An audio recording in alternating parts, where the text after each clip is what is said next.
তো তুমি তো ইমানদার, তুমি বেঈমান স্বামীর সাথে সংসার করো কেমন? তো তাইলে কি করা, যে সেলিমের ঘরে আও। এই জন্য আমি বলি, সেলিম এটা মুসলমানদের ইমাম নয়, এটা বউ ভাগের না ইমাম। এই জন্য এই বউ ভাগার না ইমাম রে এই এলাকায় কোনো ক্রমেই ঢুকতে দেওয়ার কোনো সুযোগ নেই। সুস্থ থাকবেন ইনশাআল্লাহ। আল্লাহ রাব্বুল আলামিন যেন আমাদের সকলকে কথাগুলোর প্রতি আমল করার তৌফিক দান করেন। অনেক দীর্ঘ লম্বা আলোচনা, হুজুর দোয়া করে দিবেন। আমাদেরও কালকে জুমা। আমি আপনাদের কাছে দোয়া চাই, আপনাদের জন্য দোয়া করি। একটা সুসংবাদ হলো, আলহামদুলিল্লাহ 7 বছর ধরে অলসতা বিভিন্ন কিছু করে করে হিজবুত তাওহীদের মূল যে বইটা, প্রায় 1100 পৃষ্ঠায় বইটা হয়েছে, হিজবুত তাওহীদের মূল যে বইটা, ওইটা আলহামদুলিল্লাহ লেখা শেষ। এখন শুধু ফিনিশিং, ওই রেফারেন্স মিলানো কাজ হচ্ছে। আশা করি মাসের মধ্যে বইটা বের হয়ে যাবে ইনশাআল্লাহ। আপনাদের কাছে দোয়া চাই, আল্লাহ তাআলা যেন বইটাকে কবুল করেন। আসসালামু আলাইকুম ওয়া রাহমাতুল্লাহি ওয়া বারাকাতুহু। আমরা কেউ উঠবো না, 2 মিনিট কেউ উঠবো না ভাই। এখনই আমাদের হুজুর ইনশাআল্লাহ দোয়ার মাধ্যমে অনুষ্ঠান সমাপ্তি ঘোষণা করুন। কেউ উঠবো না, অল্প একটু, এতক্ষণ যেহেতু ধৈর্য ধরে বসছেন, আর অল্প একটু বসবো ইনশাআল্লাহ। আমাদের আফসোস লাগে, আমাদের যেই সমস্ত ভাইয়েরা 12ই রবিউল আউয়ালে মিছিল দেওয়ার জন্য প্রস্তুতি নিতেছেন, আপনারা আরও ভালোভাবে প্রস্তুতি নেন, আমাদের কোনো সমস্যা নেই। যেই প্রস্তুতির কারণে আজকের এই ঈমান বিধ্বংসী কুফরি সংগঠন হিজবুত তাওহীদের বিরুদ্ধে আমাদের এই সেমিনারে আপনারা আসতে পারেন না।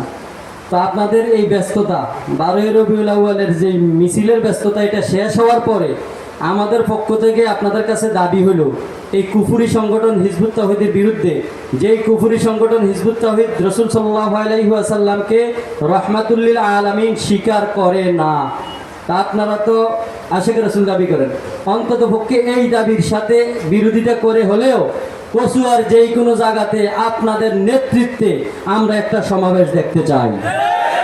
আমরা সবাই দেখতে চাই। তো যদি আপনারা সেটা না করেন, তাহলে আমরা বুঝবো আপনারা তাদের সাথে একমত আছেন। তারা যেরকম আমাদের বিরোধিতা করে, আমরা তাদের মুখোশ উন্মোচন করি, ঠিক তেমনিভাবে আপনারাও তাদের সাথে একমত আছেন, আমরা যেহেতু আপনাদের মুখোশ উন্মোচন করি। যেই মুহূর্তে দরকার ছিল হিন্দুত্ববাদী আগ্রাসনের বিরুদ্ধে আমাদের এই সেমিনার হওয়ার কথা ছিল, আমেরিকান সাম্রাজ্যবাদের বিরুদ্ধে আজকের এই সেমিনার হওয়ার কথা ছিল, ইহুদি সাম্রাজ্যবাদের বিরুদ্ধে আজকের এই সেমিনার হওয়ার কথা ছিল, যেই সময়টায় বাগোয়া লাভ ট্র্যাপ নামে বাংলাদেশের মুসলমান মা বোন মেয়েদের ইজ্জত লুটে নিতেছে, হিন্দুরা ইজ্জত লুটে নিতেছে। বেশি দিন না, গত 1 সপ্তাহ আগের কথা, এই যে আমাদের পলিটেকনিক্যাল কলেজের ভিতরে এক ছাত্র, হিন্দু ছাত্র, আমাদের এক মুসলমান মেয়ের সাথে প্রেম করে তার ইজ্জত ছিনিয়ে নিছে। এ আমাদের কচুয়ার ঘটনা।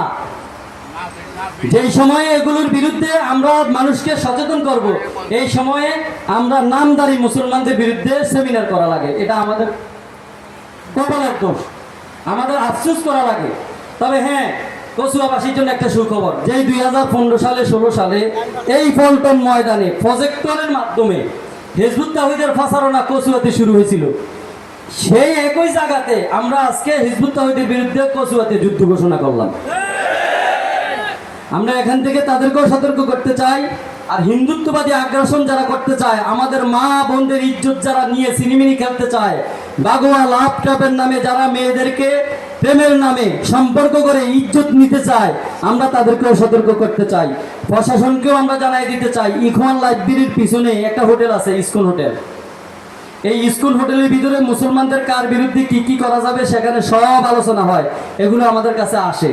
আমরা আজকে এখান থেকে জানাই দিতে চাই, যদি তারা সাবধান হয় তো ভালো, যদি সাবধান না হয়, ওই যে মব করছে, এই করছে, সেই করছে, এগুলো কইয়া আমাদের কচুয়ার মুসলমানদেরকে দমানো যাবে না। প্রশাসনের ভাইদের দৃষ্টি আকর্ষণ করব, আপনারা এগুলো তদারকি করেন। আমরা আপনাদের কাছে ন্যস্ত করতে চাই, আমরা শান্ত থাকতে চাই, আমরা শান্ত আছি। যদি আপনারা ব্যবস্থা নেন তো আলহামদুলিল্লাহ, আর যদি ব্যবস্থা না নেন তাহলে কে কোন দিক দিয়ে কি করবে তখন কিন্তু আমরা আর জানবো না। তখন বললেন না হুজুর আপনার গরম বক্তব্য দিয়েছেন, আপনি 1 নম্বর আসামি। আমগরে 1 নম্বর আসামি দেন আর 10 নম্বর আসামি দেন, কোনো কিচ্ছু আসে যায় না। ওলামায়ে দেওবন্দ জেলখানারে কখনো ভয় পায় না, মৃত্যুকে পরোয়া করে না। কচুয়ার জমিনে আমরা কোনো হিন্দুত্ববাদী আগ্রাসনকে মেনে নেব না ইনশাআল্লাহ। কচুয়ার জমিনে কুফরি সংগঠন হিজবুত তাওহীদ সহ যত ধরনের অপকর্ম আছে আমরা কাউকেও বিস্তার করতে দেব না ইনশাআল্লাহ। সুপ্রিয় দর্শক, এই পর্যায়ে আমাদের কচুয়ার মুরব্বী, হেফাজতে ইসলাম বাংলাদেশ কচুয়া উপজেলা শাখার সম্মানিত আমির, কচুয়া ইসলামিক অসামাজিক কার্যকলাপ প্রতিরোধ কমিটির সম্মানিত আমির আমাদের আজকের অনুষ্ঠানের সভাপতি জনাব হযরত মাওলানা আবু হানিফ সাহেব দামাত বারাকাতুল আলিয়া সংক্ষিপ্ত কথাবার্তা বলে পরবর্তী কর্মসূচি ঘোষণা করে মুনাজাতের মাধ্যমে ইনশাআল্লাহ দোয়া করবেন, আমাদের আজকের অনুষ্ঠান শেষ করবেন। তার আগে আপনাদেরকে বলে যায় আমাদের কসুয়ান ইসলামিক ও সামাজিক কার্যকলাপ প্রতিরোধ কমিটির সম্মানিত সেক্রেটারি জনাব হযরত মাওলানা আবুল হাসান শাহ মোহাম্মদ রুহুল্লাহ শাহজলি হুজুর 3 দিন আগে উমরা থেকে আসছেন, খুব অসুস্থ, আপনাদের কাছে দোয়া চাইছেন, অনেক চেষ্টা করছেন আজকে আসার জন্য, আসতে পারেন না, বৈশা বৈশা নামাজ আদায় করতে হয়েছে। তো হুজুরের জন্য দোয়া করবেন। আর আমাদের এই